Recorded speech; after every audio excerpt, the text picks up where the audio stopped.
hadn't been back to my childhood home in over 15 years. When my mother passed away, the house was left to me. A two-story relic that hadn't changed much since I was a kid. It felt strange walking through those halls again. Every creak in the floorboards pulling up a memory. Some good, some not so good. I hadn't thought about the room at the end of the hall in a long time. It was a small, square space that had always been locked when I was growing up. My parents told me it was used for storage, though I never saw them go in or out of it. That didn't stop my imagination from running wild. As a kid, I was convinced something terrifying was in there. Something alive. At night, I swore I heard sounds coming from the other side of the door. Scratching, faint tapping, sometimes even whispers. My parents always laughed it off. "It's just the house settling," they'd say. "You're letting your imagination get the better of you." But I could never shake the feeling that they were lying. When I inherited the house, it came with a long list of repairs. The roof was leaking, the plumbing was a mess, and most of the windows needed replacing. I decided to spend a few weeks fixing it up to sell. But no amount of busy work could keep my mind off that room at the end of the hall. The door was still locked, just like it had been when I was a kid. I found myself avoiding it the same way I used to. It was ridiculous, I told myself. I was an adult now. There was nothing to be afraid of. But every time I walked past, that childhood unease crept back in. One night, after a long day of clearing out old furniture and scrubbing decades of grime off the walls, I found myself standing in front of the door. The house was silent, save for the hum of the refrigerator downstairs. I don't know what possessed me to do it, but I reached out and touched the doorknob. It felt cold, even though the rest of the house was sweltering from a broken air conditioner. I twisted it, half expecting it to be locked as always, but this time it turned. The door creaked open slowly, revealing a room that looked untouched by time. Dust blanketed every surface, and the air was thick and stale. The space was empty except for an old wooden chair sitting in the center of the room. A thick layer of dust covered it, but I could make out faint scratches on the floor around its legs, as if it had been dragged back and forth. I felt a wave of nausea. The room was dead silent, yet I swore I could hear something. A faint, rhythmic thumping, like a heartbeat. It wasn't coming from outside the room, or even from within. It felt like it was coming from the house itself. Shaking off the feeling, I stepped inside, my footsteps stirring up little clouds of dust. The walls were bare except for faint discoloration where something had once hung. Pictures, maybe. I ran my fingers over the marks, only to pull my hand back when I felt grooves in the plaster. They weren't discolorations, they were scratches. Long, deliberate scratches, as if someone had clawed at the walls with their bare hands. I backed out of the room quickly, shutting the door behind me. My heart was racing, and my hands were shaking. I tried to tell myself it was nothing. Maybe it was just an old storage room like my parents had always said. Maybe the scratches were from moving furniture. But the sound, that rhythmic thumping, I couldn't explain it. That night, I barely slept. I kept hearing noises, soft creaks and groans, like someone walking through the house. Around 3 a.m., I heard it again, the faint sound of scratching coming from the end of the hall. I told myself it was my imagination. I told myself it was just the house settling. But the next morning, when I went to check the door, it was wide open. The chair was gone. I didn't stick around to figure out what had happened. I grabbed my things, locked up the house, and left. I haven't been back since. The house sold a few months later to a young couple. They seemed excited to move in, eager to renovate and start their new life. I didn't tell them about the room at the end of the hall. But sometimes, late at night, I wonder, did I imagine it all? Was it just the stress of being back in that house? Or was there something my parents never told me? Whatever the truth is, I don't want to know. And I hope the new owners don't either.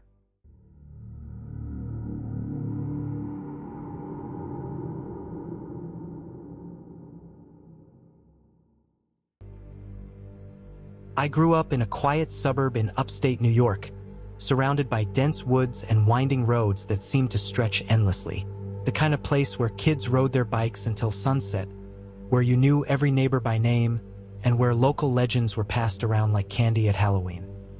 One of those legends was about the vanishing tunnel. It wasn't far from our neighborhood, tucked away behind an overgrown hiking trail. The older kids would tell us that anyone who went into the tunnel at night would never come out. They'd make up stories about ghostly figures and strange sounds, about the people who disappeared, leaving behind nothing but a faint echo. To us kids, it was both terrifying and irresistible. The tunnel itself was an abandoned railway underpass, forgotten when the train tracks above were dismantled decades ago. It wasn't particularly long, maybe 100 feet from one end to the other, but it had a curve that made the other side impossible to see from the entrance. During the day, it was just a damp, graffiti-covered passageway. At night, it was something else entirely. I wasn't brave enough to go near it on my own, but one summer night when I was about 14, my best friend Jake dared me to go with him. "Come on," he said, his flashlight beam bobbing as we stood at the trailhead. "It's just an old tunnel. You're not scared, are you?" I didn't want to admit it, but I was. Still, I couldn't back down. "I'm not scared. Let's go." The woods were quiet as we walked the trail, the moonlight barely filtering through the thick canopy above.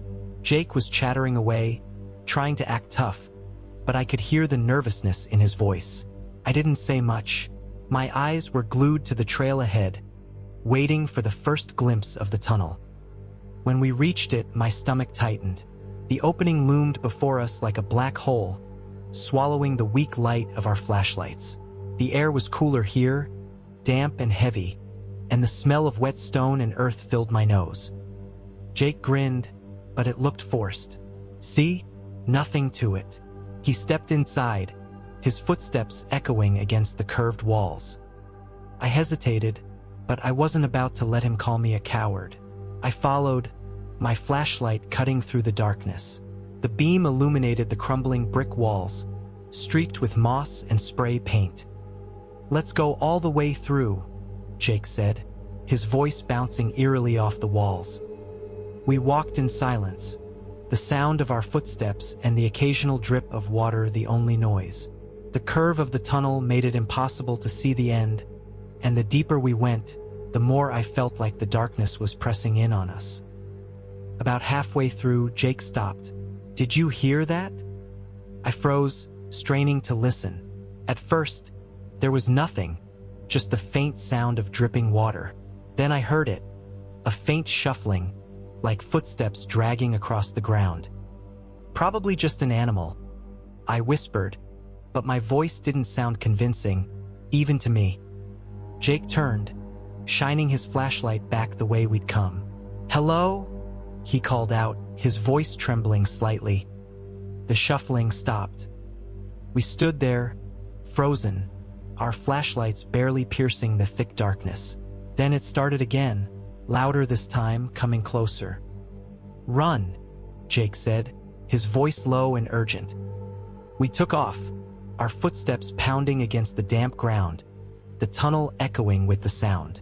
My flashlight beam bounced wildly, catching glimpses of graffiti, puddles, and nothing else. But I could still hear it, that dragging shuffle, growing louder, like it was right behind us. When we finally burst out the other side, the cool night air hit me like a slap. I doubled over, gasping for breath, my heart hammering in my chest. Jake was beside me, his face pale in the moonlight.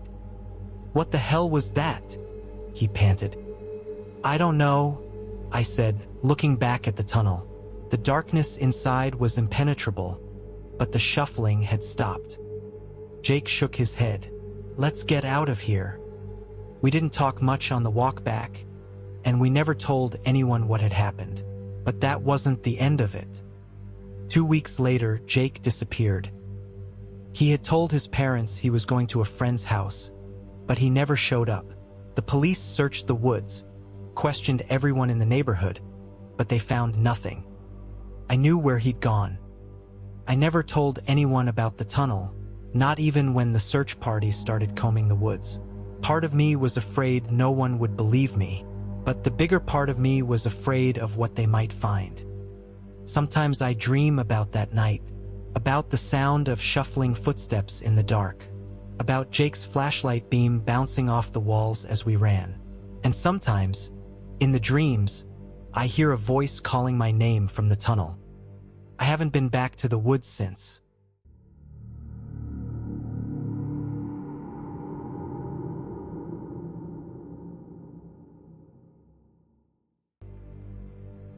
When I was 10, my family moved to a small, rural town in Pennsylvania. It wasn't much, just a handful of houses, a post office, and a diner that doubled as the town's main gathering spot. It was quiet, which my parents loved, but for me, it felt like being exiled to the middle of nowhere. Our house sat on the edge of a sprawling field that led up to a wooded hill. The hill was steep and overgrown, with old oaks and pines that seemed to lean toward you, as if listening. I hated that hill. Every time I looked out my bedroom window, it felt like it was watching me, daring me to come closer. My dad told me to stay away from it. "There's nothing up there but old hunting traps and thorn bushes," he said. But of course, the more he warned me, the more curious I became. One evening, about a month after we moved in, I was sitting on the back porch, watching the sun dip below the horizon. That's when I saw her, standing at the edge of the woods at the top of the hill. A girl, maybe a little older than me, with long dark hair and a pale yellow dress that fluttered in the breeze. I blinked, thinking my eyes were playing tricks on me, but she was still there, just standing and staring down at the field. At me. "Who's that?" I asked, turning to my mom, who was watering her plants nearby. "Who's who?" "That girl, up on the hill." Mom squinted, but by the time she looked, the girl was gone. "There's no one there, honey," she said. "Probably just a deer." I knew what I'd seen, though. That night, I couldn't stop thinking about her. Who was she? Why was she up there alone? The questions tugged at me like loose threads, unraveling my resolve to stay away from the hill. The next afternoon, when my parents were busy unpacking boxes in the garage, I decided to investigate. I told myself I was just going to walk to the edge of the field, nothing more. But as I got closer, the hill seemed less threatening, more like an invitation I couldn't refuse. I climbed slowly, pushing through tall grass and brambles that scratched at my arms. The air grew cooler the higher I went, the shade of the trees wrapping around me like a blanket. I kept expecting to see her, to catch a glimpse of that yellow dress. But the woods were empty. Then I found it. Near the top of the hill, hidden in a cluster of trees, was an old wooden structure. At first, I thought it was just a shed, but as I got closer, I realized it was a small cabin, its roof sagging and its windows clouded with grime. The door was slightly ajar, swinging lazily in the breeze. Something about it felt wrong, like it didn't belong there or I didn't belong there. I was about to turn back when I heard a voice, soft, faint, and unmistakably a child's. "Come in." I froze, my heart pounding in my chest. It was her. I was sure of it. I wanted to run, but my feet wouldn't move. Instead, I found myself stepping toward the cabin, drawn by some invisible force. The inside was dim and smelled of damp wood. There was almost nothing in the room, just a single wooden chair and a pile of old, moth-eaten blankets in the corner. But there was no sign of the girl. "Hello," I called, my voice trembling. Silence. I turned to leave, but something caught my eye. A photograph on the floor, half buried in dust. I picked it up and wiped it clean, my stomach twisting as I looked at it. It was a family, 2 parents and a girl in a yellow dress. Her dress. They were standing in front of the very cabin I was in, though it looked much newer in the photo. Suddenly, I heard footsteps behind me. I spun around, clutching the photo to my chest, but no one was there. The door, however, was now closed. My breathing quickened as I raced to the door, yanking it open and stumbling out into the sunlight. I didn't stop running until I was back in my yard, collapsing onto the porch steps, my chest heaving. My mom came out a moment later, frowning. "Where were you? You're covered in dirt." Couldn't tell her. I didn't even know what to say. That night, I hid the photo under my mattress, unable to shake the image of the girl in the yellow dress. Over the years, I learned bits and pieces about the hill and the cabin. It had belonged to a family that disappeared decades ago. No one knew what happened to them. Just that one day they were gone, and the cabin was left to rot. I never saw the girl again, but I couldn't forget her. I still have the photo. It's faded now, the edges worn from years of handling. But every time I look at it, I feel that same chill, that same sense of being watched. And I know, deep down, that some questions are better left unanswered.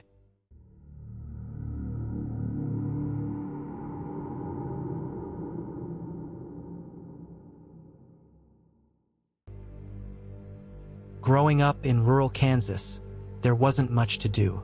The town was small, the kind of place where everyone knew everyone else, and most of the excitement came from the stories kids told to scare each other. One of those stories was about the abandoned field just outside of town. The field wasn't much to look at, just acres of tall grass and a weathered old barn leaning to one side. But the older kids said it was haunted, that anyone who went there at night wouldn't come back the same. They talked about seeing strange lights, hearing cries, and, most chilling of all, spotting a girl standing in the middle of the field. It was the kind of story you'd laugh off during the day but couldn't stop thinking about when the sun went down. I didn't believe any of it, of course. I was 12, and like any 12-year-old, I thought I was smarter than everyone else. But the field still gave me the creeps. It was too quiet, too empty. Even the birds avoided it. One summer, my best friend Danny dared me to go out there. "You're not scared, are you?" he teased, grinning like he'd already won. "Of course not," I lied. "Then let's go tonight, just for a little bit." I wanted to say no, but I couldn't. Backing out would have meant weeks of being called a coward. So that night, just after sunset, we grabbed our flashlights and snuck out. The walk to the field felt longer than it should have. The dirt road stretched on forever, the only sound our shoes crunching against gravel. By the time we reached the edge of the field, my stomach was in knots. The barn loomed in the distance, barely visible in the moonlight. Danny turned to me, his face pale but determined. "Let's go to the barn. Then we'll leave." "Fine," I said, though I wasn't sure I meant it. We stepped into the field, the tall grass brushing against our legs. The air felt heavy, like it was pressing down on us. I tried to focus on the barn, on putting one foot in front of the other, but I couldn't shake the feeling that we were being watched. Halfway there, Danny froze. "Did you hear that?" "Hear what?" I whispered. He didn't answer, just pointed his flashlight toward the grass. The beam caught movement, something low to the ground, rustling. My heart skipped a beat, but when the light steadied, there was nothing there. "Probably a rabbit," I said, though I didn't believe it. We kept walking faster now. The barn was closer, but it felt like we'd never reach it. And then I saw her. She was standing about 20 feet away, just barely visible in the darkness. A girl, maybe my age, wearing a plain white dress that looked almost gray in the moonlight. Her hair hung in loose, dark waves, and she wasn't moving. "Danny," I whispered, gripping his arm. "Do you see her?" His flashlight shook as he aimed it in her direction. The beam landed on the spot where she was standing, but she was gone. "Let's go," Danny said, his voice trembling. I didn't argue. We turned and ran, the barn forgotten, our flashlights bobbing wildly as we stumbled back toward the road. The grass seemed thicker now, tangling around our feet, pulling us down. My chest burned, and my ears rang with the sound of our panicked breaths. When we finally made it to the road, we didn't stop running. Not until we were back at Danny's house, gasping for air, our legs shaking so badly we could barely stand. Neither of us spoke for a long time. When we did, It was Danny who broke the silence. "Do you think it was her?" he asked. "I don't know," I said, though I did. There was no other explanation. We never told anyone about what we saw. Not because we thought they wouldn't believe us, but because we didn't want to believe it ourselves. For weeks after, I had nightmares about the field, about the girl. I'd see her standing there, staring at me, and I'd wake up drenched in sweat, my heart pounding like it was trying to escape my chest. Danny and I stopped hanging out after that. We didn't fight or anything, we just drifted apart. It was like whatever we saw that night had put a wall between us, something we couldn't talk about but couldn't forget. Years later, I heard a story about a girl who'd gone missing in the 1950s. Her name was Lucy, and she disappeared while playing near that same field. They never found her body, but they found her dress, torn and bloodstained, near the barn. I don't know if it was her we saw that night. I don't know if it matters. All I know is that I've never gone back to that field, and I never will. Some places aren't meant to be revisited. Some stories are better left untold. And some fears, the ones that bury themselves deep in your chest, never really go away.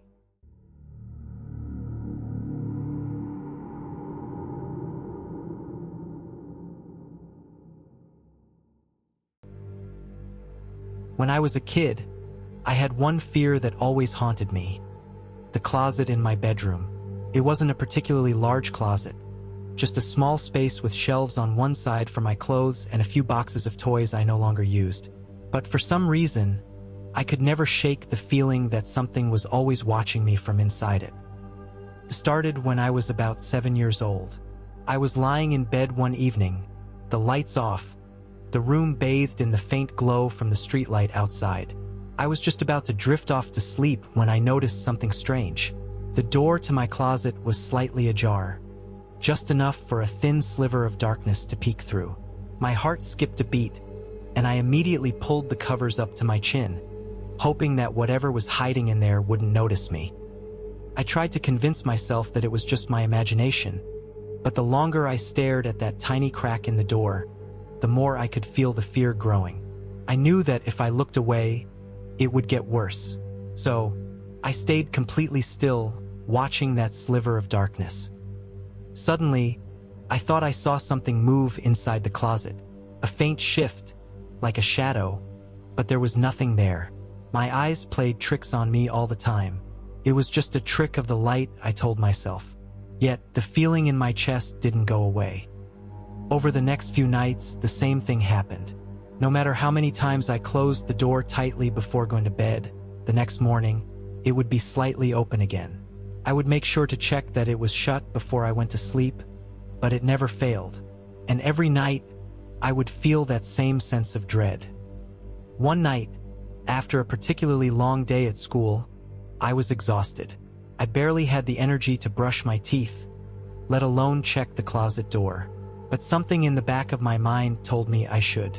So, even though I was tired, I stood up from the bed and walked over to the closet. To my relief, it was closed tight, just as I had left it. I breathed a sigh of relief and climbed back into bed. But then, just as I was about to close my eyes, I heard a faint sound from the closet. It was barely audible, but it sounded like something scraping against the wood. My blood ran cold, and I lay perfectly still, my heart pounding in my chest. I told myself it was nothing, just the house settling, or maybe a mouse moving around inside the closet. But the sound continued, faint but persistent. Couldn't ignore it. Slowly, I sat up in bed, my eyes fixed on the closet door. The scraping noise grew louder, more distinct, and then I heard a soft whisper, too quiet for me to make out. My hands started to sweat, and my mouth went dry. I didn't know what to do. Should I open the door and face whatever was inside? Or should I call for my parents and risk sounding like a scared child? I couldn't move. My body felt frozen in place, like I was paralyzed by the fear creeping up my spine. Finally, after what felt like an eternity, I gathered the courage to leap out of bed and bolt to the door. I swung it open, ready to face whatever was lurking inside. But when the door flew open, there was nothing there. The closet was empty, just as it had always been. I stood there for a few moments, my breath coming in shallow gasps. I looked through the closet again, this time more carefully, but it was just as normal as it had always been. No monsters, no shadows, just some clothes and boxes. I tried to shake off the anxiety, but I couldn't. The dread had settled into my bones, and the fear that had been building for so long wasn't gone. It had just shifted. I realized then that it wasn't about what was in the closet. It was the feeling of not knowing what was there, the uncertainty that gnawed at me. After that night, I started leaving the door to the closet open. I thought that maybe if I could see everything inside clearly, the fear would go away. And for a while it worked. But every once in a while, I would still feel that familiar chill, that feeling of being watched, even when the closet was empty. As I grew older, I learned to ignore it. I told myself that it was just a childish fear, something that everyone experiences at some point. But every now and then, as an adult, when I'm in a room with a closet door, I'll catch myself glancing over at it, just to make sure it's closed. Because even though I've long outgrown the nightmares of childhood, I can't completely shake the feeling that there's something inside, waiting, in the darkness of the closet.